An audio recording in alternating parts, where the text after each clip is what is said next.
Ribuan tahun silam kita diperlihatkan dengan peperangan antara bangsa siluman melawan bangsa dewa.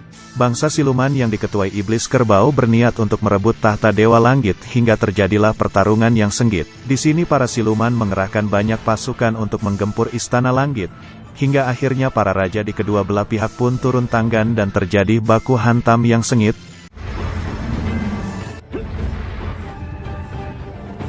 Awalnya pertarungan mereka nampak imbang, hingga akhirnya Raja Langit pun berubah menjadi naga dan menghantam Raja Kerbau hingga mematahkan senjata pamungkas milik Raja Kerbau. Akibatnya membuat Raja Kerbau terhempas dan tak berdaya. Pada saat Raja Langit ingin membunuhnya, tiba-tiba datanglah Dewi Kipas yang tidak lain adalah adiknya Raja Langit. Di sini Dewi Kipas memohon kepada kakaknya agar tidak membunuh Raja Kerbau. Dan terungkaplah fakta jika mereka berdua saling mencintai. Raja Langit pun bimbang dan termenung menyaksikan drama tersebut. Karena iba dengan sang adik, Raja Langit pun memaafkan Raja Kerbau. Namun sebagai konsekuensi karena telah berhubungan dengan bangsa iblis, Dewi Kipas beserta Raja Kerbau pun diasingkan ke sebuah gunung Merapi di bumi. Dan Raja Langit juga berpesan jika hal ini terulang kembali maka ia tak akan memberi ampun dan membantai abis bangsa iblis. Dan akibat pertarungan sebelumnya membuat kerajaan langit hancur lebur. Sehingga butuh ratusan tahun untuk merenovasi agar bisa kembali ke bentuk semula. Beruntungnya ada seorang dewi baik hati yang bernama Dewi Nua. Dewi Nua mengorbankan dirinya. Ia menghancurkan tubuhnya menjadi bentuk kristal-kristal kecil, yang mana kristal tersebut mengenai reruntuhan kerajaan langit. Secara ajaib, reruntuhan itu bergerak sendiri dan membentuk kerajaan seperti semula. Dan pecahan diri Dewi Nua membentuk sebuah benteng penghalang agar bangsa iblis tidak bisa menembus kerajaan langit lagi. Akan tetapi ada salah satu pecahan kristal Dewi Nua yang terpental ke arah bumi. Kristal tersebut jatuh ke sebuah gunung Huaho. Secara ajaib, kristal tersebut mendapatkan sebuah kehidupan di dalamnya. Dan faktanya itu adalah calon si Raja Kera Tampan yaitu Sun Wukong. Singkat cerita beberapa tahun pun berlalu dan kini Wukong perlahan membesar. Lalu datanglah seekor rubah kecil yang mendatangi Wukong. Mereka pun berinteraksi dan saling meletakkan tangan mereka. Tiba-tiba rubah tersebut terpental dan melukai telapak tangannya. Dan pada saat bersamaan datanglah asap hitam yang membawa rubah kecil itu pergi. Di suatu malam Sin berpindah ke Guru Bodhi yang didatangi oleh Dewi Kuan Yin. Di sini Dewi Kuan Yin menceritakan jika sebentar lagi akan terlahirlah siluman sakti yang tercipta dari pecahan kristal Nua. Dewi Kuan Yin menjelaskan jika siluman ini dididik dengan benar maka ia akan berguna bagi umat manusia. Dan apabila tidak dididik dengan benar maka siluman ini akan menjadi bencana yang amat besar. Guru Bodhi pun bersedia mendidik dan ia pun menanyakan di mana lokasi tempat siluman tersebut. Singkat cerita beberapa tahun pun berlalu dan kini Wukong telah lahir dan bebas dari cangkang kristal Nua. Ia pun sangat bahagia dan bermain dengan kera-kera lainnya. Karena Wukong sangat kuat, ia pun dijadikan raja bagi para kera-kera di sana. Dengan melincahannya, Wukong melompat dan memetik buah-buahan di salah satu pohon di sana. Lalu Wukong pun melihat kupu-kupu yang cantik. Ia pun menangkapnya. Namun sayang kupu-kupu tersebut harus mati di genggamannya. Wukong pun sedih dan merasa bersalah. Tidak lama kemudian datanglah Guru Bodhi menemui Wukong atas arahan Dewi Kuan Yin sebelumnya. Dengan refleks, Guru Bodhi menghidupkan kupu-kupu yang telah mati itu. Melihat hal itu, Wukong pun sangat senang dan memohon untuk diajarkan bagaimana cara melakukannya. Guru Bodhi pun setuju untuk mendidik sekalian melatih kekuatan Wukong. Lalu Guru Bodhi pun mengajak Wukong ke tempatnya. Singkat cerita mereka pun tiba di kediaman Guru Bodhi. Ternyata di sini Guru Bodhi memiliki perguruan bela diri khusus bagi keturunan dewa. Lalu Wukong pun bergegas ikut latihan bersama. Mengetahui Wukong belum memiliki nama, Guru Bodhi pun memberikan ia nama yaitu Sun Wukong. Wukong pun sangat senang sekali dan ia sangat giat dalam berlatih. Sin berpindah ke Raja Kerbau yang ternyata masih menyimpan dendam mendalam kepada pasukan langit, dan masih berencana untuk menyerang langit kembali. Melalui catatan ramalan yang ditinggalkan leluhur bangsa siluman, tercatat jika akan terjadi kejadian besar dalam waktu dekat yang memberikan Raja Kerbau peluang untuk menguasai kerajaan langit. Yang pertama pecahan kristal Nua melahirkan siluman yang sangat kuat. Yang kedua istana Raja Naga Laut Timur akan runtuh. Dan yang terakhir gerbang kerajaan langit akan terbuka. Dan berdasarkan ramalan itu Raja Kerbau akan memanfaatkan Wukong untuk menghancurkan gerbang kerajaan langit. Untuk memuluskan rencananya, ia akan mengajak kerjasama orang dalam di kerajaan langit yaitu Yang Qian atau Erlang, karena Erlang sendiri memimpin setengah pasukan langit, ditambah Erlang sangat serakah akan kekuasaan. Kembali lagi ke Wukong yang kini tengah beristirahat. Akan tetapi salah satu murid merendahkannya, ia mengatakan jika siluman tidak pantas untuk berlatih di sini, karena tempat ini adalah khusus keturunan dewa. Mendengar hal itu membuat Wukong marah dan menantang Baiwan murid tersebut. Dan pertarungan pun terjadi. Ternyata di sini si pembuli nampak hanya menjadi bulan-bulanan Wukong. Wukong yang telah menguasai jurus 72 perubahan dengan mudah mengalahkannya. Tidak lama kemudian datanglah guru Bodhi yang melerai mereka. Sang guru pun memarahi mereka. Ia berkata jika mereka harus bisa mengendalikan emosi dan harus bijak menggunakan kekuatan yang telah mereka peroleh. Wukong pun meminta maaf dan mengerti apa yang dimaksud sang guru. Lalu guru Bodhi pun mengajak Wukong untuk berjalan-jalan. Di tengah perjalanan Wukong tiba-tiba masuk ke dalam dimensi yang dipenuhi api dan amarah. Beruntung hal tersebut hanyalah mimpi belaka. Akan tetapi sang guru mengatakan jika mimpi itu adalah pertanda jika Wukong akan menghadapi masalah yang amat besar. Dan apabila Wukong berhasil melewati masalah itu maka Wukong akan mendapatkan hidup yang abadi. Akan tetapi Wukong berkata jika hidup abadi saja tidak cukup. Wukong berkata ke sang guru jika ia ingin diajarkan ilmu menghidupkan orang mati. Mengingat sebagian kaumnya sudah tua termakan usia, ia ingin semua kaumnya hidup abadi bersamanya. Akan tetapi sang guru mengatakan jika ilmu tersebut tidak bisa dipelajari. Dan sang guru juga berkata jika Wukong telah berhasil menguasai semua ilmu darinya.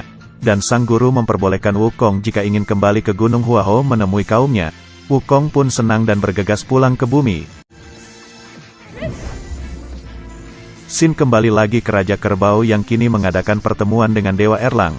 Di sini Raja Kerbau mengajak Erlang untuk bersatu menjalankan suatu misi menaklukkan kerajaan langit. Erlang pun setuju untuk membantu. Dan apabila berhasil maka ia yang akan memimpin kerajaan langit. Di Gunung Huaho terlihat kaum kera sangat ketakutan akibat dikejar-kejar oleh siluman batu. Beruntung datanglah Wukong yang langsung menghajar siluman tersebut. Melihat rajanya telah kembali membuat para kera sangat senang. Meskipun begitu, tetap saja membuat semua kera was-was. Mereka takut jika sang raja pergi lagi maka tidak ada yang menjaga mereka apabila siluman itu menyerang mereka lagi. Dan maka dari itu mereka sangat membutuhkan senjata untuk berjaga-jaga. Lalu salah satu kera pun mengatakan jika di istana Raja Laut Timur memiliki banyak senjata sakti. Akan tetapi jalan menuju ke sana sangatlah berbahaya. Wukong pun mengatakan jika tidak ada yang bahaya baginya dan ia pun bergegas menuju Laut Timur untuk meminta beberapa senjata. Sesaat Wukong hampir sampai ia pun diserang oleh ikan raksasa penjaga istana naga. Akan tetapi dengan mudah Wukong menghajar ikan tersebut. Dan kini ia pun berhasil menerobos masuk ke istana Raja Naga. Wukong pun mengatakan jika tujuannya hanyalah meminta beberapa senjata pusaka. Karena Raja Naga tidak mau memberikan terpaksa Wukong harus menggunakan kekerasan. Hingga akhirnya Raja Naga pun mengalah dan menyuruh Wukong untuk memilih senjata yang ia mau. Pada saat ia sedang memilih, Wukong pun menemukan dan mengambil baju zirah perang yang sangat keren. Setelah cukup Wukong pun pergi untuk kembali. Di tengah perjalanan perhatiannya pun tertuju ke sebuah tiang penyangga raksasa. Raja Naga pun menjelaskan jika tiang tersebut adalah tiang penyangga langit untuk menjaga laut agar tetap stabil. Dan selama berabad-abad tidak ada yang sanggup menggangkatnya. Raja Naga pun menantang Wukong apabila berhasil menggangkatnya maka Wukong boleh memilikinya. Wukong pun merasa tertantang dan ia pun mengerahkan kekuatannya untuk mencabut tiang tersebut. Di luar dugaan ternyata ia berhasil mencabut dan mengubahnya menjadi bentuk yang sangat kecil lalu bergegas pergi dari sana. Raja Naga pun terkejut dan menyesali perbuatannya menantang Wukong. Dan akibatnya membuat air laut menjadi tidak seimbang dan terjadilah gelombang tsunami yang sangat besar. Tsunami tersebut membuat istana Raja Naga hancur dan sekaligus menghantam Gunung Merapi tempat kediaman Raja Kerbau bersama pasukannya. Kembali ke Gunung Huaho, yang mana di sana terdapat wanita baju putih yang tersesat mencari seseorang. Para kera pun menyerang wanita tersebut menggunakan senjata dari Raja Naga sebelumnya. Mereka pikir jikalau wanita itu adalah ancaman bagi mereka. Wukong pun datang dan menanyakan ada keperluan apa ia masuk ke Gunung Huangho yang tidak lain adalah wilayah kekuasaannya. Wanita tersebut pun menjelaskan jika ia selama ini mencari Wukong. Dan terungkaplah fakta jika wanita tersebut adalah jelmaan rubah putih teman Wukong semasa kecil dulu. Dan diperkuat lagi ternyata telapak tangannya memiliki luka akibat bersentuhan dengan Wukong dulu. Hingga akhirnya Wukong pun ingat dan sangat senang bertemu kembali dengan teman kecilnya. Lalu Wukong pun mengajaknya terbang untuk melihat-lihat keindahan Gunung Huangho. Di sisi lain Raja Naga pun ke Istana Langit dan mengadukan perbuatan Wukong yang mencabut tiang dan menghancurkan kerajaannya. Menerima laporan tersebut lantas Erlang menyuruh salah satu prajurit untuk menangkap Wukong. Di sini Wukong mengajak si rubah ke suatu tebing untuk menikmati pemandangan. Sambil bercandaria mereka pun melihat matahari yang akan terbit. Akan tetapi lama-kelamaan cahaya itu semakin mendekat. Dan ternyata itu adalah bola api yang hendak menyerang mereka. Dan benar saja ternyata itu adalah baca prajurit yang diutus oleh Erlang sebelumnya untuk menangkap Wukong. Mendapati si rubah terkena api. Lantas Wukong menceburkan si rubah ke dalam air. Sedangkan ia akan menghadapi Nacha dan terjadilah pertarungan. Nacha pun berhasil mengikat Wukong menggunakan gelang saktinya. Sesaat Wukong hendak terkena serangan Nacha tiba-tiba datanglah Raja Kerbau yang menolong Wukong. Mendapati Nacha yang gagal, Erlang pun langsung melapor ke Raja Langit. Erlang berkata jika mereka harus gerak cepat menangkap Wukong. Jika tidak maka ia akan lebih banyak membuat kekacauan, akan tetapi Raja Langit masih tetap tenang. Karena ia tahu jika Wukong tercipta dari kristal suci milik Dewi Noa. Dan suatu saat pasti Wukong akan memberikan hal positif bagi umat manusia. Raja Kerbau bersama pasukannya pun mendatangi Gunung Huangho dan bertemu dengan Wukong. Di sini Wukong menyampaikan rasa terima kasih yang mendalam karena ia telah diselamatkan olehnya. Dan pada saat itu pula mereka pun sangat akrab dan menjalin persaudaraan. Dan faktanya semua itu adalah bagian rencana dari di Raja Kerbau. Di sini Raja Kerbau mulai menghasut Wukong. Ia berkata jika Wukong memiliki kekuatan yang sangat dahsyat. Dan sudah selayaknya ia mendapatkan tempat di Kerajaan Langit. Dan hal tersebut pun disetujui oleh si rubah putih. Ia berpikir jika bisa saja kekuatan yang Wukong cari ada di sana, yaitu kekuatan menghidupkan orang yang mati. Awalnya Wukong menolak karena ia sudah cukup puas karena tinggal di sana bersama bangsa keranya. Namun setelah Wukong melihat sebagian bangsanya sudah ada yang tua dan suatu saat nanti pasti akan mati, akhirnya Wukong pun setuju untuk pergi ke Kerajaan Langit. Setelah rencananya berhasil, Raja Kerbau pun mengajak Erlang ketemuan kembali. Di sini Raja Kerbau menyuruh Erlang untuk memancing emosi Wukong agar Wukong mengamuk dan menghancurkan benteng Kerajaan Langit agar pasukannya bisa menyerang. Awalnya Erlang ragu, mengingat benteng tersebut sangatlah kuat. Lalu Raja Kerbau pun menjelaskan jika di Istana Langit terdapat pil sakti yang dapat melipat gandakan kekuatan. Dan apabila Erlang berhasil memancing Wukong memakan pil tersebut, maka benteng tersebut pasti bisa dihancurkan dengan sangat mudah oleh Wukong. Singkat cerita Wukong pun berhasil menerobos Istana Langit, dan kini ia merasa takjub akan keindahan dan kemewahan Kerajaan Langit. Dalam perjalanannya ia pun bertemu dengan Raja Langit yang sedang mengalami kesusahan dengan kudanya. Dengan kebaikannya ia pun menolong kuda tersebut. Lalu datanglah guru Bodhi yang meminta maaf kepada Raja Langit apabila Wukong berbuat kesalahan di sana. Namun Raja Langit malah senang akan kedatangan Wukong ke sana. Mengingat Wukong yang memiliki sifat baik hati kepada hewan, Raja Langit pun berniat memberikan Wukong sebuah pekerjaan sebagai penggurus kuda di Kerajaan Langit. Mendapatkan jabatan itu lantas membuat Wukong sangat senang karena Raja Langit sangat baik kepadanya. Dengan senang hati Wukong menjalani pekerjaannya tersebut. Hingga akhirnya datanglah Erlang yang memancing kemarahan Wukong. Dengan sengaja ia memukuli kuda-kuda di sana. Wukong pun marah dan membalas perbuatan keji tersebut. Lalu Wukong pun melepaskan kuda-kuda itu agar mereka bisa merasakan kebebasan, dan Wukong pun pergi bersama para kuda.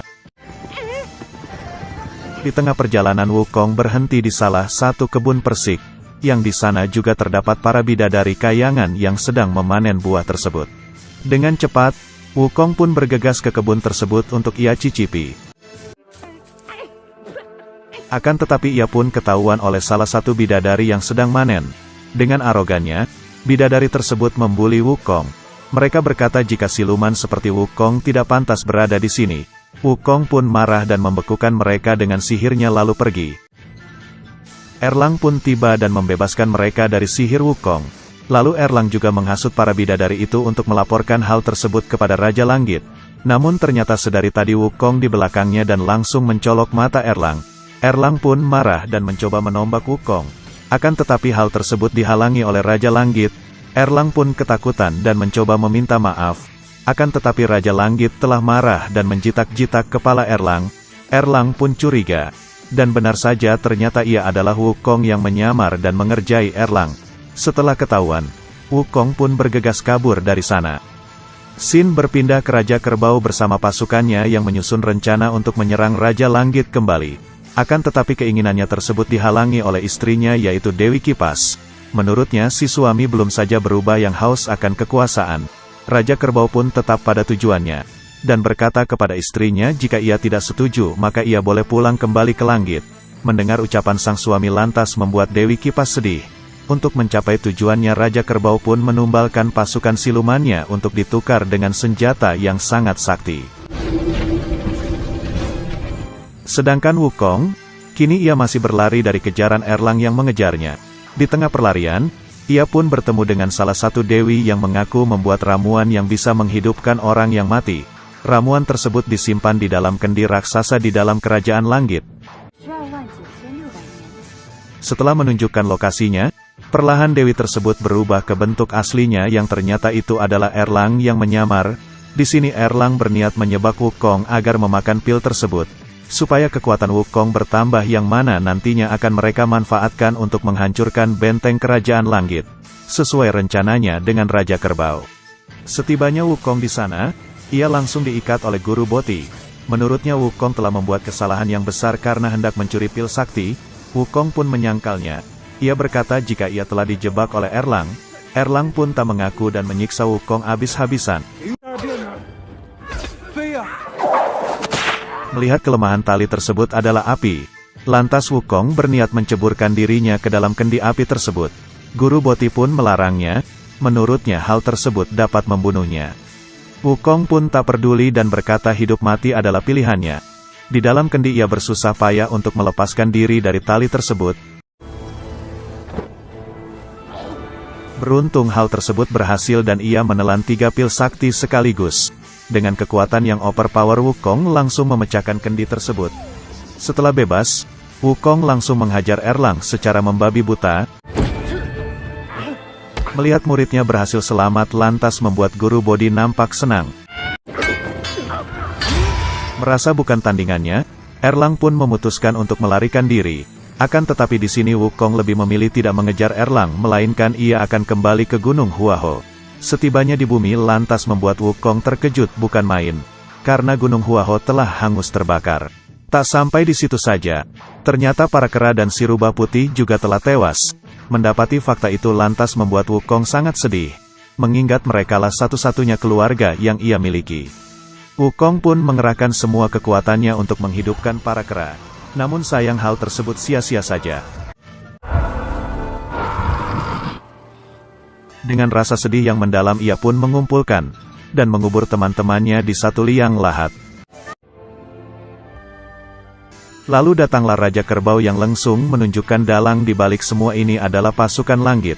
Melalui rekaman kejadian ia menunjukkan pasukan langit turun dan membantai teman-temannya dengan sadis. Dengan amarah yang meledak-ledak, Wukong melesat ke istana langit dan menghancurkan benteng dengan sangat mudah. Raja Kerbau pun tersenyum jahat, karena misinya berhasil yaitu memancing amarah Wukong agar menghancurkan benteng kerajaan langit. Raja Langit pun mencoba menjelaskan jika bukan pasukan langit yang membunuh teman-temannya. Akan tetapi Wukong tak percaya dan tetap mengamuk menghancurkan kerajaan langit. Terlihat para pasukan langit tidak ada apa-apanya bagi Wukong. Melihat itu lantas membuat Raja Langit turun tanggan untuk menghadapi Wukong. Dengan cepat Raja Iblis pun melesat ke langit dan ikut menyerang kerajaan langit menggunakan asap kegelapan. Guru Bodhi pun berniat ingin menghentikan Raja Kerbau. Namun apa daya ia malah dibunuh oleh Raja Kerbau dengan sangat mudah. Wukong yang menyaksikan hal itu pun menyadari jika yang membantai teman-temannya adalah si Raja Kerbau. Melihat asap hitam yang sama di leher si rubah putih sebelumnya. Dan faktanya ternyata yang membantai teman-teman Wukong ialah si Raja Kerbau bersama pasukan iblisnya. Ia bersama pasukannya sengaja menyamar menjadi prajurit langit. Seolah-olah pasukan langitlah yang membantai. Wukong yang menyadari ia telah diadu domba pun sangat marah dan menyerang Raja Kerbau. Pada saat bersamaan Raja Langit juga akan menyerang Raja Kerbau dengan mode naganya. Akan tetapi ia dikalahkan dengan sangat mudah menggunakan senjata barunya. Perlahan Raja Kerbau menduduki kursi kerajaan. Ia juga mengkhianati dan membunuh Erlang. Tidak lama kemudian singgasana tersebut pun hancur karena diserang oleh Wukong dari bawah. Dan terjadilah pertarungan yang sangat sengit. Di tengah pertarungan, Wukong pun mendapatkan pukulan telak di kepalanya, yang membuatnya tidak sadarkan diri dalam beberapa detik. Di alam bawah sadarnya, ia bertemu dengan Dewi Kuan Yin. Di sini ia mendapatkan pencerahan dari Dewi Kuan Yin. Ia mengatakan untuk apa gunanya hidup jika hanya membuat kesengsaraan untuk orang lain. Seketika Wukong pun tersadar dan menyerang Raja Kerbau dengan sangat mudah. Tak ingin kalah, Raja Kerbau pun berubah menjadi monster kerbau raksasa. Dan begitu pun dengan Wukong, ia juga berubah menjadi kera raksasa untuk mengimbangi si Raja Kerbau. Dengan mode ngamuk, Wukong menghancurkan senjata dan mematahkan salah satu tanduk si Raja Kerbau lalu menghempaskannya ke bumi. Walaupun Wukong berhasil menyelamatkan kerajaan langit, akan tetapi kehancuran tidak dapat dihindarkan. Raja Langit pun mengatakan jika butuh ratusan tahun untuk membuatnya seperti semula. Dengan rasa bersalah, Wukong pun ingin membetulkan kerajaan itu. Tidak lama kemudian datanglah Sang Buddha Agung. Di sini ia mengatakan jika Wukong tak berwenang untuk membetulkan kerajaan langit. Untuk menebus kesalahannya, Wukong harus ditindih di Gunung Lima Jari selama 500 tahun agar ia bisa merenungi kesalahannya. Sampai ada salah satu Buddha yang akan membebaskannya. Mengingat kesalahannya sangatlah besar, Wukong pun menerima hukuman tersebut dengan lapang dada. Sementara di bumi, kini si Raja Kerbau dikutuk oleh Sang Buddha menjadi kerbau seutuhnya. Meskipun begitu tak membuat Dewi Kipas meninggalkannya, ia akan tetap setia menemani hari-harinya bersama anak mereka yang kini telah beranjak besar. Singkat cerita 500 tahun pun telah berlalu dan terdapat salah satu Buddha yang perlahan mendekati Gunung Lima Jari dan film pun selesai. Scene melompat ke 500 tahun kemudian, di mana kita diperlihatkan dengan seorang biksu yang sedang melakukan sebuah perjalanan ke barat untuk mengambil kitab suci. Dia bernama Tong Samcong. Di saat itu Tong Samcong ditemani oleh dua pengawal untuk menemaninya. Namun perjalanan Tong Samcong sangatlah sulit dan banyak rintangannya. Dibuktikan dengan adanya harimau putih liar yang mencoba memangsa mereka bertiga. Karena tak memiliki ilmu bela diri, lantas Tong Samcong bersama dua pengawalnya lari terbirit-birit. Hingga akhirnya mereka mentok di ujung gunung dan tak bisa lari lagi. Dua pengawal yang sangat cupu, lantas langsung pergi meninggalkan Tong Samcong seorang diri. Melihat jika dirinya akan segera dimangsa, Tong Samcong pun memasuki lubang gua yang berada di gunung itu. Dan faktanya ternyata gunung itu adalah Gunung Lima Jari, yang terdapat Wukong terbelenggu di dalam sana menjalani masa hukumannya. Wukong pun membujuk Tong Samcong agar mau menarik kain yang terdapat tulisan mantra. Dengan begitu maka ia akan terbebas, dan membantu Biksu Tong mengalahkan si harimau putih. Biksu Tong pun ragu, mengingat jika Wukong adalah siluman, dan bisa saja malah nanti akan memakannya juga. Karena tak ada pilihan. Mengingat jika harimau putih itu semakin dekat dan siap untuk mencabik-cabik tubuhnya, akhirnya Biksu Tong dengan terpaksa menarik kain mantra itu, yang membuat Wukong terbebas dari gunung itu. Tak ingin ingkar janji, Wukong pun menghajar harimau putih itu dengan sangat enjoy dan santuy. Setelahnya Wukong memanggil tongkat saktinya yang juga ikut terkubur di dalam gunung. Dengan berkolaborasi bersama sang tongkat, Wukong semakin kuat sehingga membuat harimau itu tewas dan dibuatnya sate. Setelah itu Wukong menghampiri Biksu Tong. Wukong yang mengetahui jika Biksu Tong adalah biksu yang dimaksud oleh Buddha 500 tahun lalu. akhirnya mau menemani sang biksu menuju barat mengambil kitab suci. Biksu Tong pun menyangkal, dan mengatakan jika ia tak butuh bantuan dari Wukong. Mendengar itu lantas membuat Wukong sangat senang dan gembira, mengingat jika ia tak memiliki beban lagi, karena sang biksu sendirilah yang menolak untuk ditemani. Pada saat Wukong beranjak pergi meninggalkan sang biksu, tiba-tiba kotak biksu Tong terbuka, dan mengeluarkan mahkota Shinpai yang langsung mengejar Wukong. Wukong pun kembali lagi dan menanyakan mengapa Shinpai itu menempel di kepalanya. Biksu Tong pun mengatakan jika Shinpai itu pemberian dari Dewi Kuan Yin, dan ia sama sekali tak tahu menahu. Biksu Tong yang melihat jika ada tulisan mantra di Shinpai itu, lantas langsung membacanya. Namun secara mengejutkan ternyata mantra itu membuat Wukong sangat kesakitan bukan main. Akibatnya membuat Wukong sangat marah dan hendak membunuh sang biksu. Namun sebelum itu terjadi, datanglah Dewi Kuan Yin yang langsung menjelaskan jika Biksu Tong saat ini resmi menjadi guru bagi Wukong. Sang Dewi berkata jika Wukong harus menemani Biksu Tong dalam mengambil kitab suci di barat. Dan apabila berhasil, maka Wukong akan bebas dari Shinpai emas itu. Mendengar itu lantas Wukong segera meluncur terbang dengan kecepatan penuh untuk mengambil kitab suci itu sendirian. Namun secara mengejutkan ternyata Wukong malah kembali lagi ke tempat semula. Wukong pun bertanya mengapa ia hanya berkeliling di tempat yang sama. Biksu Tong pun mengatakan jika untuk mengambil kitab suci itu harus selangkah demi selangkah kaki.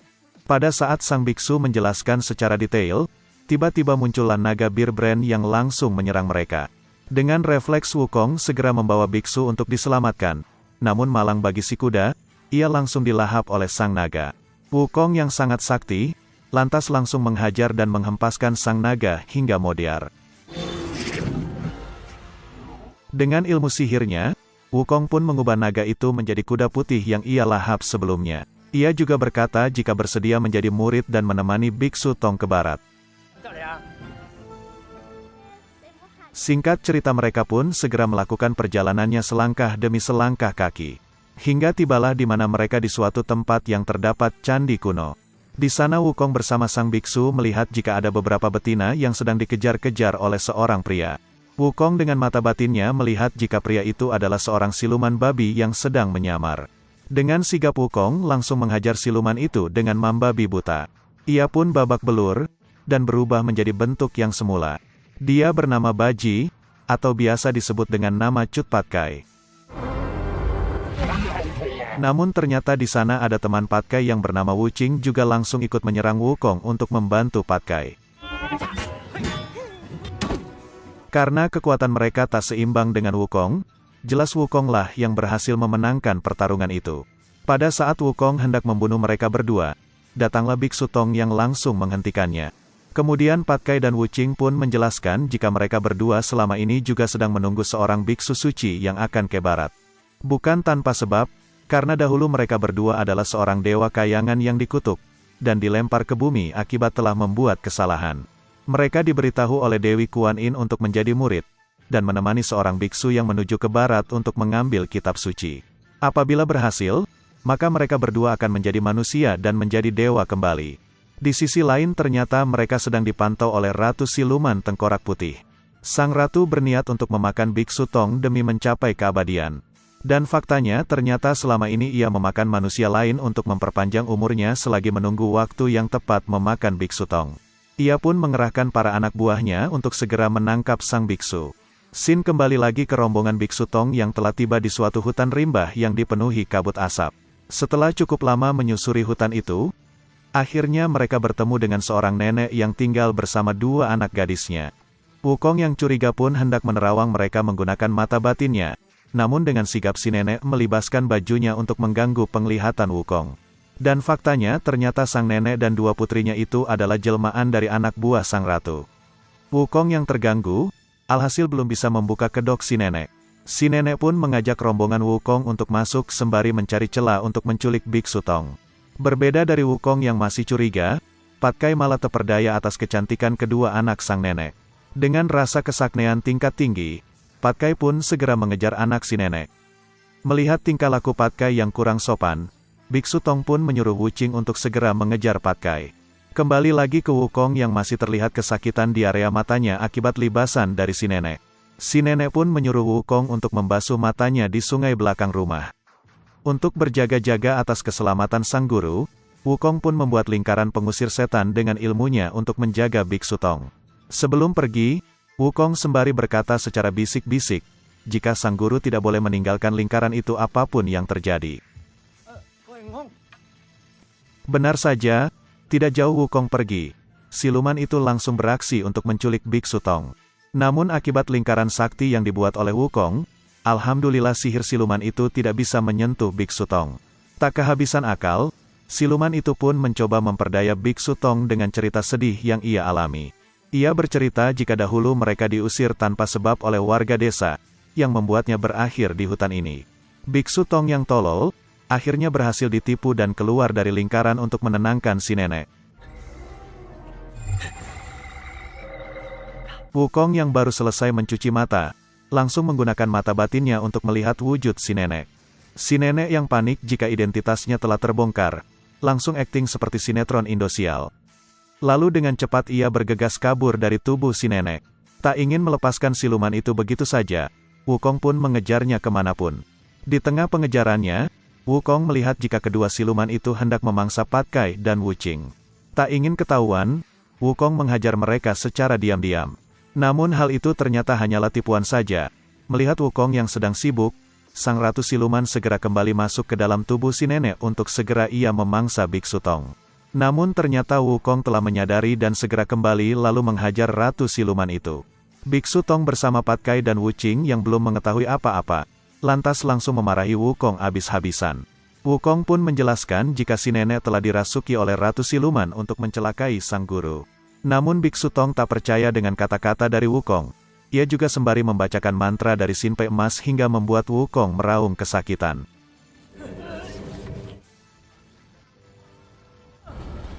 Singkat cerita malam pun tiba, di mana Wukong menyendiri di sebuah tebing. Ia sedih karena niat baiknya untuk melindungi sang guru malah tidak dihargai sedikitpun.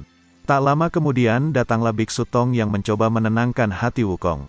Di sana Biksu Tong bercerita jika ia dahulu pernah ngamar dengan betina yang ia temui di KI Palembang. Namun seiring berjalannya waktu, ia baru menyadari jika betina itu adalah seorang pria tulen. Mendengar cerita itu lantas membuat Wukong tertawa terbahak-bahak. Singkat cerita pagi pun tiba, di mana mereka melanjutkan perjalanannya dan saat ini telah tiba di sebuah ibu kota kerajaan. Di sana mereka disambut baik oleh sang kaisar kerajaan. Malam harinya sang kaisar menggelar hajatan untuk menyambut kedatangan Biksu Tong yang dianggap orang suci. Sang kaisar sembari bercerita tentang nasib pilu yang dialami oleh kerajaannya, di mana ada ratu siluman tengkorak putih yang selalu menculik dan memakan anak-anak di desanya untuk memperpanjang umurnya. Sang kaisar bersama para rakyatnya pun berlutut dan memohon kepada Biksu Tong untuk menolong mereka menangkap dan membunuh siluman itu. Tidak lama kemudian datanglah sang ratu siluman sembari menyerang dan membunuh para pasukan kaisar secara membabi buta. Setelah itu ia menemui dan mengajak Wukong berbicara secara empat mata. Wukong pun setuju dan masuklah mereka berdua di sebuah kamar biru. Di sana ratu siluman mencoba mempengaruhi Wukong agar mau bekerja sama dengannya. Ratu siluman memanas-manasi Wukong tentang Sinpai Emas yang membelenggu kepalanya. Ia menyamakan Wukong dengan topeng monyet yang selalu nurut dengan perkataan tuannya. Ratu siluman pun menyuruh Wukong untuk membawa Biksu Tong ke tempat sepi. Sebagai gantinya, ia akan melepaskan Sinpai itu dari kepala Wukong. Wukong pun termenung dan setuju untuk bekerja sama. Singkatnya di sini Biksu Tong akan menemui ratu siluman di sebuah tempat. Namun pada saat sang ratu hendak memangsa sang guru, datanglah Wukong yang ternyata tidak ingin mengkhianati gurunya. Ratu siluman pun marah dan mengerahkan para anak buahnya untuk menyerang Wukong habis-habisan. Dengan bantuan Patkai dan Wuqing, Wukong pun berhasil membuat ratu siluman kewalahan dan kalah. Di tengah pertarungan yang sengit itu, tiba-tiba ada salah satu ninja yang menculik Biksu Tong secara diam-diam. Dan faktanya ternyata ninja itu adalah suruhan dari sang kaisar. Biksu Tong pun bingung dan bertanya mengapa sang kaisar melakukan ini. Kaisar pun menjelaskan jika ialah dalang di balik penculikan anak-anak dan meminum darah mereka. Ia melakukan itu untuk mengobati tangannya yang terkena penyakit kurap, namun yang ia lakukan sia-sia, mengingat jika tangannya tidak kunjung sembuh. Menurut ramalan, jika daging orang suci seperti Biksu Tong bisa menyembuhkan berbagai penyakit, maka dari itulah ia menculik Biksu Tong untuk menyembuhkan penyakit kurapnya itu. Pada saat Biksu Tong hendak disakiti, datanglah Wukong yang tiba tepat waktu langsung menghajar sang kaisar secara membabi buta. Pada saat Wukong hendak membunuh sang kaisar, Biksu Tong pun melarangnya. Setelah itu Wukong segera membebaskan para anak-anak yang sedang dikurung oleh sang kaisar. Atas kejadian semalam, Biksu Tong bersama rombongan pun memutuskan untuk segera pergi melanjutkan perjalanannya menuju barat. Namun di tengah perjalanannya terlihat banyak rombongan emak-emak yang berterima kasih karena telah menyelamatkan anak-anak mereka. Di tengah kerumunan itu terdapat salah satu bocil yang hendak memberikan Biksu Tong sebuah hadiah. Wukong yang memiliki mata batin, lantas mengetahui jika itu adalah jelmaan dari siluman anak buah sang ratu. Wukong pun segera menepis tangan siluman itu untuk menyelamatkan sang guru. Melihat jika sandiwara mereka berhasil, Ratu Siluman pun melanjutkan dengan cara membuat suasana semakin mencekam dengan menyamar sebagai ibu dari anak itu. Untuk menghentikan perbuatan dari Wukong, Biksu Tong segera menyanyikan lagu Roma Irama hingga membuat Wukong meraung keasikan. Melihat jika siluman itu terus mencoba menusuk sang guru, Wukong pun sebisa mungkin menahan rasa sakitnya untuk melanjutkan menghajar siluman durjana itu. Biksu Tong yang belum mengetahui semuanya pun sangat marah dan memutuskan untuk mengusir Wukong. Pat Kai dan Wu Qing pun mencoba untuk memohon kepada sang guru agar ia bisa memaafkan perbuatan dari kakaknya. Namun tekad Biksu Tong tetap bulat untuk mengusir Wukong, karena perbuatannya main hakim sendiri membunuh warga yang tak berdosa itu tidak bisa dimaafkan lagi. Setelah selesai memberi penghormatan terakhir, Wukong pun segera pergi meninggalkan sang biksu. Melihat jika rencananya berhasil memisahkan Wukong dari Biksu Tong, Ratu Siluman segera menculik dan membawa Biksu Tong ke suatu tempat. Setelah guru mereka diculik, Pat Kai dan Wu Qing pun sangat bingung dan tak tahu mau berbuat apa, mengingat jika kemampuan mereka tidak berimbang dengan sang Ratu Siluman. Pat Kai pun mengajak Wu Qing untuk mengakhiri perjalanan ini saja. Namun Wu Qing segera menepis dan berkata jika Pat Kai bukanlah murid yang setia. Dengan rasa marah Wu Qing pergi sendiri untuk menyelamatkan sang guru walaupun harus berkorban nyawa. Scene berpindah ke Wukong yang merasa sedih akibat diusir oleh Biksu Tong. Wukong pun pergi dan memutuskan untuk kembali lagi ke Gunung Huaguo. Di tengah perjalanan ia didatangi oleh Dewi Kuan Yin. Sang Dewi berkata jika ia telah mengetahui semua masalah yang dihadapi oleh Wukong. Dewi Kuan Yin berkata jika yang dilakukan oleh Wukong itu adalah benar dan tepat, mengingat jika hanya Wukonglah yang memiliki mata batin. Maka dari itu Dewi Kuan Yin meminta maaf karena Biksu Tong yang tak tahu apa-apa sehingga membuatnya menjadi salah paham. Dewi Kuan menjelaskan jika saat ini Biksu Tong tengah mengalami masalah yang sangat besar, karena ia diculik dan hendak dijadikan santapan oleh Ratu Siluman Tengkorak. Wukong pun bimbang entah harus menolong atau bodoh amat. Berpindah ke Pat Kai yang ternyata saat ini berubah pikiran. Ia berjalan dan telah tiba di Gunung Huaguo untuk menemui dan meminta bantuan dari Wukong. Namun di sana para kera menjelaskan jika sampai saat ini raja mereka yaitu Wukong belum juga kembali setelah kurang lebih 500 tahun lalu. Yang ada hanyalah baju besi peninggalan dari sang raja mereka. Buat kalian yang bingung mengapa masih ada kera di Gunung Huaguo, padahal kurang lebih 500 tahun lalu sudah habis dibantai oleh siluman kerbau. Jadi para kera ini adalah anak-anak dari para kera yang masih selamat dari pembantaian yang dilakukan oleh siluman kerbau 500 tahun silam. Scene berpindah ke Wu Qing yang ternyata telah tiba markas Ratu Siluman Tengkorak. Di sana Wu Qing dihadang oleh ratusan ribu bala tentara tengkorak anak buah sang ratu. Tanpa rasa gentar sedikit pun, Wu Qing baku hantam dengan para tengkorak itu. Tak lama kemudian datanglah Pat Kai yang membantu dengan menggunakan baju perang milik Wukong.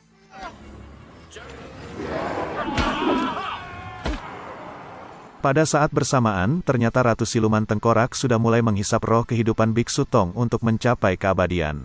Karena masih setia dengan sang guru, Wukong pun datang dengan kecepatan penuh untuk menolong. Melihat keberadaan tuannya, lantas sang baju perang segera memecah diri dari Pat Kai untuk kembali ke tuannya, yaitu Sun Wukong. Dengan menggunakan tongkat saktinya, Wukong dengan mudah membantai ratusan ribu tengkorak itu dengan satu kali tebasan. Setelah itu Wukong segera masuk dan menghentikan proses sedot arwah dari sang Ratu Siluman. Melihat jika aksinya kembali gagal, lantas sang Ratu Siluman sangat marah dan mengamuk kepada Wukong. Setelah Ratu Siluman lengah, Wukong segera masuk dan membawa Biksu Tong untuk diselamatkan. Ratu Siluman pun sangat marah dan berubah menjadi tengkorak raksasa yang sangat menyeramkan. Setelah Wukong dan Biksu Tong keluar, Ratu Siluman dengan segera menangkap dan menyandera sang biksu di dadanya. Dengan sebisa mungkin Wukong mengerahkan ilmunya untuk mengalahkan dan menyelamatkan sang biksu. Namun si Ratu Siluman Tengkorak sangat murka menyerang Wukong bertubi-tubi. Wukong dengan kelincahannya menghindar sembari menyerang Ratu Siluman. Wukong pun telah habis kesabaran, dan mengeluarkan ilmu 1000 bayangan. Hingga akhirnya Ratu Siluman pun tumbang dan kalah telak dari Wukong.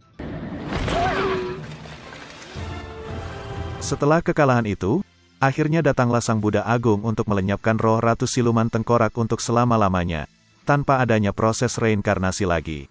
Bukan tanpa sebab, karena sudah ribuan tahun Sang Ratu telah berbuat dosa memakan manusia demi memperpanjang umurnya, dan itu sudah menentang takdir umur yang ditentukan oleh Sang Buddha Agung. Biksu Tong pun memohon dengan kerendahan hatinya agar Sang Ratu Siluman Tengkorak dimaafkan, dan diberi kesempatan untuk bereinkarnasi lagi. Buddha Agung pun setuju, namun sebagai konsekuensinya adalah nyawa Biksu Tong sendiri. Biksu Tong harus mati bersama dengan Sang Ratu, agar Biksu Tong bisa membimbing Sang Ratu Siluman bereinkarnasi ke manusia yang lebih baik. Arwah Sang Ratu pun memasuki alam bawah sadar Biksu Tong. Di sana Sang Ratu berkata jika ia lebih memilih mati, daripada harus bereinkarnasi menjadi manusia. Biksu Tong pun tersadar, dan arwah Sang Ratu kini masih tersegel di tubuh Biksu Tong. Biksu Tong yang menyadari itu, lantas meminta Wukong untuk membunuhnya, karena ia ingin mati bersama untuk membimbing Sang Ratu Siluman bereinkarnasi menjadi manusia yang lebih baik. Mendengar hal gila itu jelas Wukong sangat menolak. Namun di sini Biksu Tong terus membujuk dan berkata jika ajaran Buddha sesungguhnya adalah membimbing orang ke jalan yang benar, walaupun nyawa harus menjadi taruhannya. Karena tekad dari sang guru sangatlah besar, akhirnya Wukong menuruti kehendak dari gurunya itu untuk segera ia bunuh.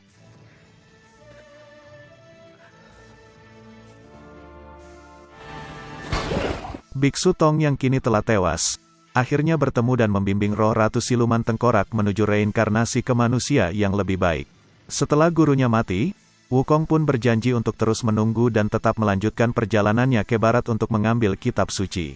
Namun secara ajaib kini jasad dari Biksu Tong tiba-tiba berubah menjadi batu. Singkat cerita beberapa tahun pun berlalu, di mana Wukong terus membawa patung Biksu Tong dengan ditemani Patkai dan Wuching yang kini terus melanjutkan perjalanan menuju barat. Tiba-tiba muncullah Dewi Kuan Yin yang meneteskan air kehidupannya ke patung Biksu Tong, yang tanpa disadari oleh Wukong ternyata guru mereka telah lahir kembali dari patung itu, dan film pun selesai. Di awal film kita diperlihatkan dengan rombongan Biksu Tong yang melanjutkan perjalanan mereka menuju barat. Di sini Biksu Tong telah lahir kembali dari batu yang sebelumnya ia sempat mati. Di sini mereka nampak menyusuri sungai dengan menggunakan perahu. Setelah melihat monyet yang lagi bucin, Biksu Tong menjelaskan jika setiap makhluk hidup diciptakan berpasang-pasangan. Mendengar itu, Wuching pun berkata kepada gurunya, bagaimana jika sang guru yang merupakan seorang biksu juga menemukan pasangan? Apa yang akan ia lakukan? Biksu Tong pun menjadi bingung, dan membuka kitabnya untuk mencari jawabannya. Setelah cukup lama mengarungi sungai, mereka pun tiba di suatu tempat yang keramat, di mana tempat itu memiliki penunggunya. Merasa tak terima jika ada makhluk lain yang berani melewati wilayahnya, makhluk itu pun ngamuk berubah menjadi ikan raksasa menyerang rombongan Biksu Tong. Wukong yang sangat sakti, lantas turun tangan untuk mengalahkan monster itu. Dengan tidak terduga, ternyata monster itu sangat kuat, di mana Wukong dibuat kewalahan olehnya. Mereka pun bergabung untuk melindungi sang guru, sembari menghindari monster laut itu.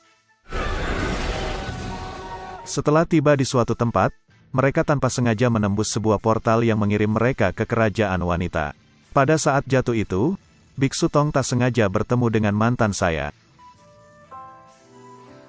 Karena kejatuhan batu besar, wanita itu pun ikut jatuh bersama dengan Biksu Tong. Tak lama kemudian, datanglah rusa putih peliharaan si wanita, yang langsung bergegas menyelamatkan tuannya.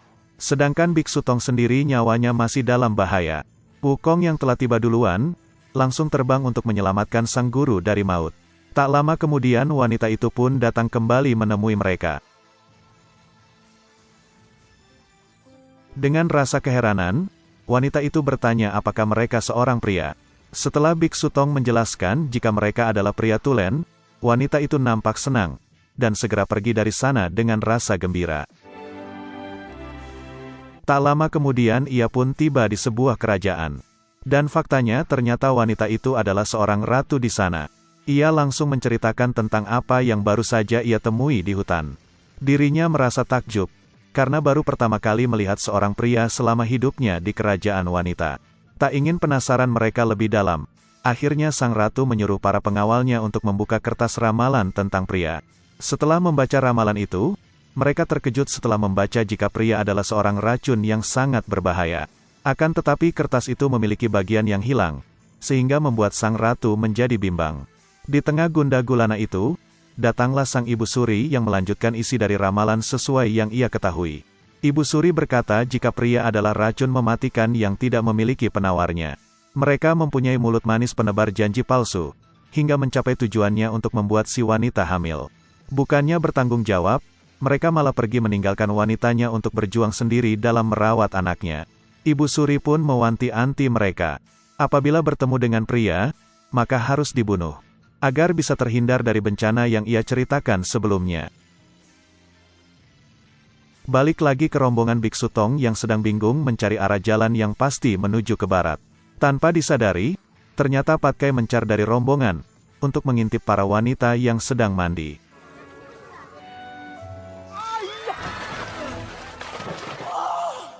Tak lama kemudian datanglah para pasukan dari kerajaan wanita yang mengepung mereka.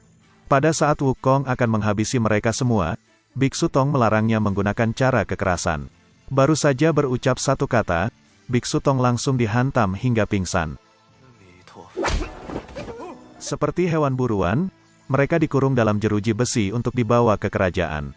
Melihat jika semua orang di sana para wanita, mereka pun akhirnya menyadari jika tempat ini merupakan kerajaan wanita. Setibanya di tempat pelabuhan, mereka pun dibawa menuju istana untuk menemui sang ratu. Setelah sang ratu berbalik arah, mereka pun menyadari jika sang ratu adalah wanita yang dulu bertemu di hutan. Lalu datanglah tetua kerajaan yang membawa, dan menunjukkan sebuah kertas ramalan dari leluhur mereka. Di kertas itu menunjukkan jika kedatangan Biksu Tong bersama murid-muridnya sudah ditakdirkan akan membawa bencana, dan kehancuran bagi kerajaan wanita.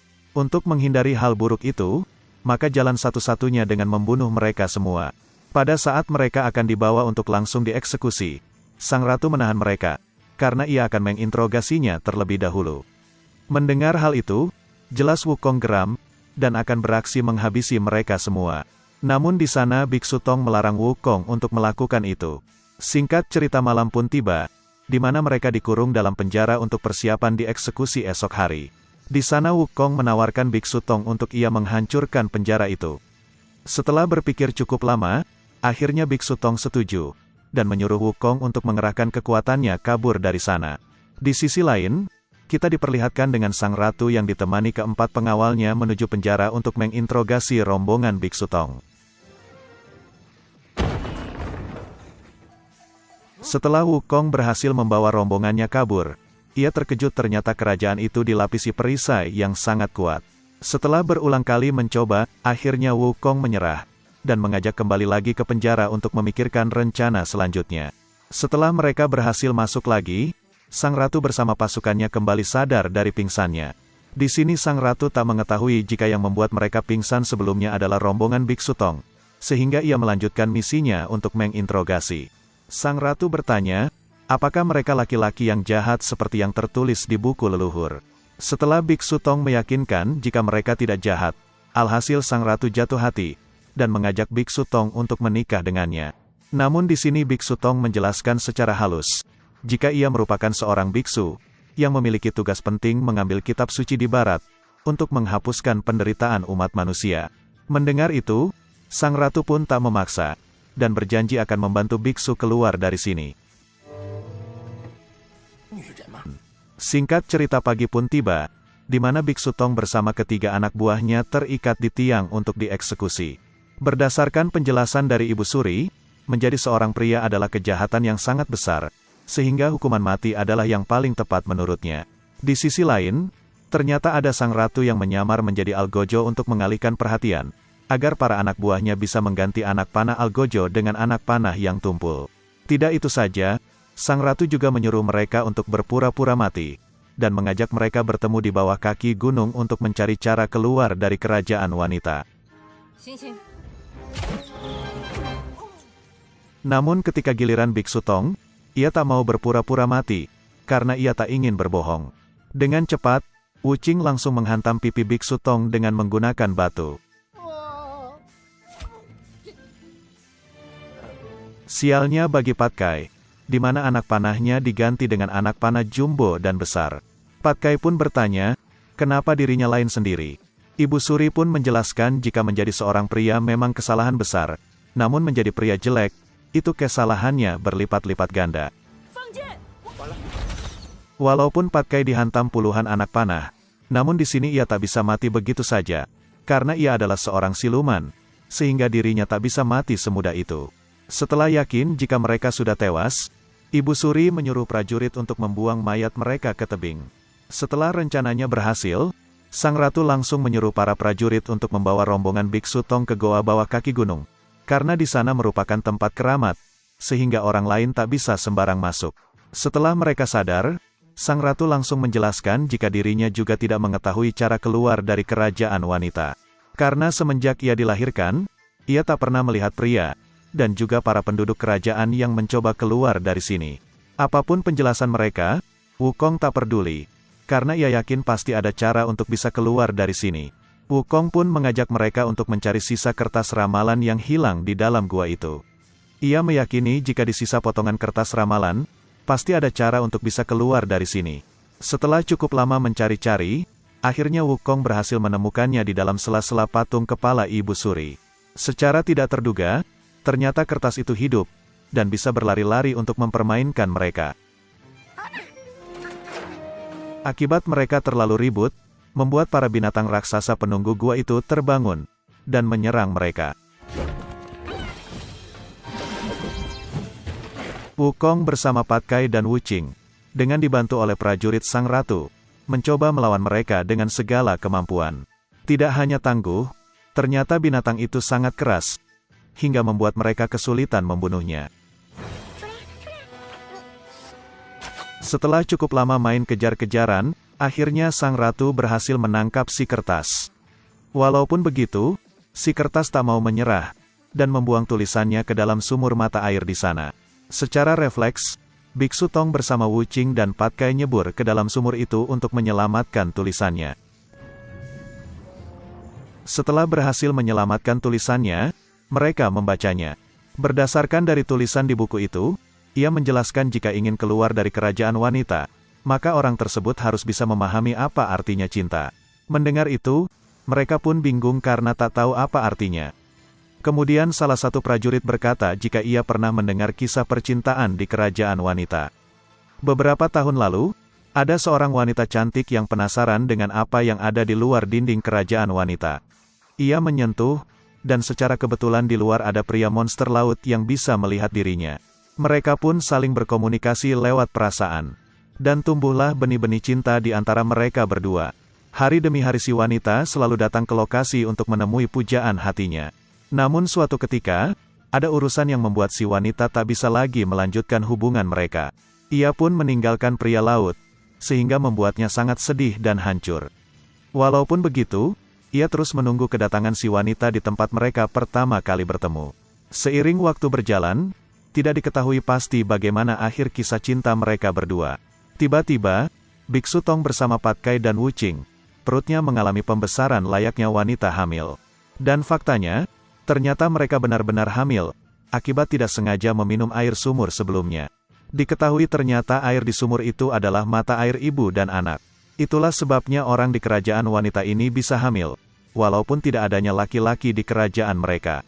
Karena Wukong tidak meminum air itu, maka hanya dirinya lah yang selamat dari kehamilan. Karena mereka seorang pria, Biksu Tong pun merasa panik, dan menyuruh Wukong untuk mencari solusi bagi mereka.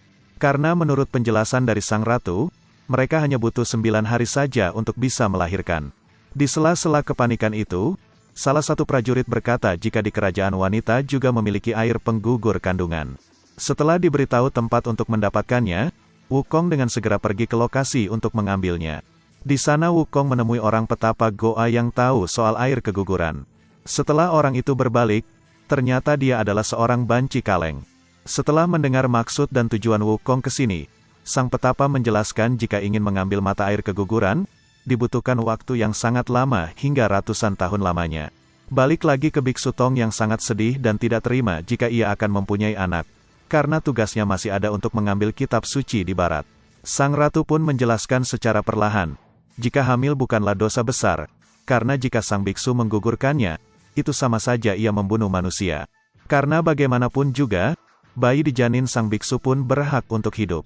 Mendengar ceramah itu, akhirnya Biksu Tong perlahan bisa menerima takdir, dan akan melahirkan hingga merawat bayinya. Balik lagi ke Wukong yang mendapat saran dari petapa, jika ia ingin mendapatkan air itu secara cepat, maka Wukong harus bisa menceritakan artinya cinta yang murni. Wukong yang tak tahu apa-apa soal cinta, akhirnya masa bodoh dengan perkataan sang petapa. Yang ia tahu hanyalah kisah dirinya sendiri, yang dulu sangatlah kacau sebelum bertemu dengan Biksu Tong. Setelah ia diangkat sebagai murid, perlahan hidupnya berubah menjadi orang yang lebih baik. Ia juga rela menemani sang biksu berjalan secara perlahan dengan kaki untuk mengambil kitab suci di barat. Mendengar kisah itu, alhasil sang petapa menjadi terharu, dan menganggap jika itu adalah kisah cinta yang murni dan tulus. Ia pun menangis, dan menampung air matanya untuk diberikan kepada Wukong. Dan faktanya ternyata air penggugur itu adalah air mata sang petapa itu sendiri. Setelah mendapatkan airnya, Wukong dengan segera balik ke goa untuk memberikan air itu kepada rombongannya. Setibanya di sana, Wukong mendapatkan fakta yang membagongkan, di mana Biksu Tong bersama Patkai dan Wuqing telah menerima kehamilannya, dan tidak butuh air penggugur itu. Karena Biksu Tong mempunyai misi yang suci, akhirnya Wukong nekat menghentikan waktu untuk meneteskan air keguguran itu secara diam-diam ke mulut mereka. Wukong melakukan itu karena menyadari jika keputusan gurunya itu adalah salah, mengingat jika sang guru memiliki misi yang suci. Setelah Wukong menghentikan sihirnya, perut mereka telah gugur, dan kembali pulih ke semula. Melihat itu, tiba-tiba Biksu Tong merasa sedih karena tak terima janinnya hilang. Untuk menghilangkan sedihnya, Biksu Tong menyalin kitab di tanah dengan menggunakan ranting. Karena sedari kecil, ia selalu melakukan itu untuk meredam rasa amarah. Melihat itu, sang ratu pun jadi penasaran, dan ikut Biksu Tong menyalin kitab di tanah. Setelah cukup lama, tak terasa mereka telah menulis sampai di Kertapati Palembang. Dari belakang, ternyata sudah ada Ibu Suri bersama prajuritnya memergoki mereka. Mengetahui jika Biksu Tong berpura-pura mati, Ibu Suri pun kembali menangkapnya. Ia menyuruh prajuritnya untuk membawa Biksu Tong ke tepi laut yang tak berujung. Tanpa rasa ampun, ia menghanyutkan Biksu Tong ke tengah laut agar tidak bisa kembali lagi. Sang ratu yang mengetahui rencana Ibu Suri pun langsung memacu rusa putihnya untuk menyelamatkan Biksu Tong. Setibanya di laut, sang ratu terkejut melihat jika ia terlambat, karena Biksu Tong telah dihanyutkan. Karena tak bisa melawan kehendak Ibu Suri, sang ratu akhirnya dengan nekat mengejar Biksu Tong untuk ikut hanyut bersamanya. Ibu Suri yang melihat itu, hanya bisa sedih menyesali perbuatannya, yang berakibat membuat penerus kerajaan wanita hilang di telan lautan tak berujung. Benar saja, ternyata di sini Biksu Tong bersama sang ratu telah tiba di tengah laut yang dipenuhi kabut asap, hingga membuat mereka tidak bisa melihat keadaan sekitar, dan susah untuk mencari arah untuk kembali. Balik lagi ke Wukong yang masih dalam gua. Di sini mereka tidak mengetahui jika sang guru telah hilang di telan lautan. Tak lama kemudian datanglah Ibu Suri yang menemuinya. Bukan bermaksud untuk menangkap, melainkan memohon dari Wukong agar bisa membawa kembali sang ratu yang kini ikut hanyut bersama Biksu Tong. Mendengar itu, dengan cepat Wukong terbang keluar untuk mencari gurunya. Walaupun menggunakan kekuatan mata batin, Wukong masih saja tidak bisa melihat keberadaan sang guru, karena di sana terdapat kabut asap yang sangat tebal. Singkat cerita, pagi pun tiba, di mana Biksu Tong bersama sang ratu kini masih terombang-ambing di tengah laut. Walaupun kabut asap sudah hilang, akan tetapi mereka tidak bisa melihat daratan. Sang ratu pun kini mulai merasakan lapar dan haus, karena ia juga merupakan seorang manusia biasa. Biksu Tong yang kasihan, lantas ia pun dengan ikhlas membiarkan tangannya untuk dimakan oleh sang ratu. Karena kebaikan Biksu Tong, membuat sang ratu makin cinta dengannya. Ia pun menolak untuk memakan, dan rela jika mereka akan mati bersama. Setelah cukup lama dihantam oleh badai yang ganas, mereka pun kini tiba di daratan yang menuju pintu keluar dari kerajaan wanita. Dan benar saja, ternyata ramalan di buku kertas sebelumnya tepat. Karena cinta yang tulus antara sang ratu dengan Biksu Tong, membuat gerbang keluar kerajaan wanita menjadi terbuka. Melihat gerbang keluar terlalu mencolok, akhirnya Wukong berhasil menemukan keberadaan gurunya. Wukong pun langsung mematahkan rantau yang membelenggu Biksu Tong, lalu mengajaknya untuk segera pergi dari sana. Tiba-tiba Biksu Tong berbalik melihat ke arah sang ratu. Karena telah merasakan cinta dengannya, akhirnya Biksu Tong pun mengajak sang ratu untuk ikut bersamanya pergi dari sini. Namun pada saat sang ratu hendak melangkah keluar, ternyata ada sebuah perisai yang menghalangi dirinya untuk tidak bisa pergi dari kerajaan wanita. Sang ratu yang nekat untuk ikut dengan Biksu Tong, lantas memaksakan menerobos perisai itu. Karena memaksa melawan takdir dari kerajaan wanita, alhasil semua benda yang berada di lingkaran kerajaan menjadi batu. Termasuk juga dengan sang ratu bersama yang lainnya. Melihat itu, secara refleks Biksu Tong langsung memeluk sang ratu, hingga membuat semua keadaan menjadi semula. Di sisi lain, penunggu laut yang melihat gerbang kerajaan wanita terbuka, langsung bergegas masuk untuk mencari pujaan hatinya dulu. Dari sini terungkaplah fakta. Ternyata wanita yang menjalin kasih dengan penunggu laut dahulu, itu adalah Ibu Suri sendiri. Dahulu ia memutuskan hubungan dengan penunggu laut, karena terikat oleh kerajaan wanita untuk menyiapkan diri menjadi penerus ratu selanjutnya. Sedangkan Biksu Tong bersama kelompoknya memutuskan untuk tidak pergi, sebelum sang ratu kembali sadar dari komanya. Tak lama kemudian datanglah Dewi Kuan Yin yang memberikan pencerahan kepada Biksu Tong untuk masalah yang ia hadapi sekarang ini. Singkat cerita malam pun tiba, di mana Ibu Suri bersama prajuritnya memanjatkan doa khusus untuk meminta kesembuhan sang ratu. Tak lama kemudian datanglah penunggu laut yang menemuinya. Di sana Ibu Suri merasa terharu, karena sang pujaan hati masih sangat mencintainya walaupun harus menunggu puluhan tahun. Walaupun begitu, Ibu Suri tetap tidak bisa melanjutkan hubungan mereka, karena ia masih ada tanggung jawab untuk membimbing sang ratu memimpin kerajaan wanita. Penunggu laut yang sangat marah akan keputusan dari Ibu Suri, lantas berniat untuk membunuh sang ratu yang dianggap sebagai penghalang kisah cintanya. Beruntung di sana ada Wukong yang dengan sigap menyelamatkan sang guru, karena ia juga ada di samping sang ratu. Wukong mengerahkan seluruh kekuatannya untuk menandingi penunggu laut yang sangat emosional. Di sana Wukong sangat kewalahan, di mana ia harus menyelamatkan para prajurit yang disandra dengan pusaran air yang sangat besar. Setelah semua orang tenggelam, Biksu Tong meminta bantuan dari Sang Buddha Agung untuk menyelamatkan semua orang. Setelah berhasil menyelamatkan semua orang, Buddha Agung juga meredam kekuatan penunggu laut untuk ia cabut nyawanya. Walaupun begitu, Sang Buddha tidak membiarkannya punah, melainkan memberinya kesempatan untuk bereinkarnasi menjadi manusia di kehidupan selanjutnya.